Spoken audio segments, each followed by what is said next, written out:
மிரட்டி வரம் வாங்கியவரை பற்றி உங்களுக்கு தெரியுமா? ஜகத்தினை ஆளும் விஷ்ணு பகவானின் அவதாரங்களில் ஒருவரான கிருஷ்ணன் தனது பால்ய வயதில் செய்த குறும்புகளும் லீலைகளும் ஏராளம். அதிலும் கோபியர்களின் வீட்டில் உள்ள பானைகளை உடைத்து அதிலுள்ள வெண்ணெயை திருடி தின்பதில் கண்ணனுக்கு அலாதி ஆனந்தம் உண்டு.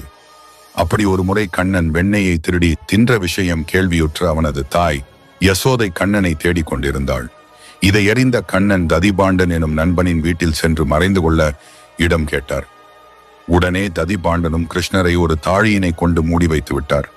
அப்போது அங்கே வந்த யசோதை கண்ணனை பற்றி கேட்க தனக்கு தெரியாது என கூறி கண்ணனை காப்பாற்றி விட்டான் ததிபாண்டன். பிறகு யசோதை சென்றதும் கண்ணன் தன்னை இந்த தாழியிலிருந்து வெளிக்கொண்டே வருமாறு கேட்டார். ஆனால் ததிபாண்டனோ, கண்ணா, நீ சாட்சாத் அந்த திருமாலின் அவதாரம் என்பதை நான் அறிவேன். ஆகையால் எனக்கு நீ பெறவாத நிலையை வரமாக கொடுத்து சொர்க்கத்தில் இடம் அளித்தால் நான் இந்த தாழியிலிருந்து உன்னை விடுவிக்கிறேன் என கூறினார். இதை கேட்ட கண்ணனும் சிரித்துக்கொண்டே அந்த வரமே உனக்கு அருளினோம் என்று கூறினார். இதனால் அகமகிழ்ந்த ததிபாண்டன், கண்ணா, எனக்கு மோட்சம் பெற உதவியாக இருந்த இந்த தாழிக்கும் மோட்சம் அளிப்பாயாக என வினவினார். உடனே கிருஷ்ணர் அந்த தாழிக்கும் மோட்சம் அளித்து வரம் அருளினார் என ஸ்ரீமத் பாகவதம் கூறுகிறது.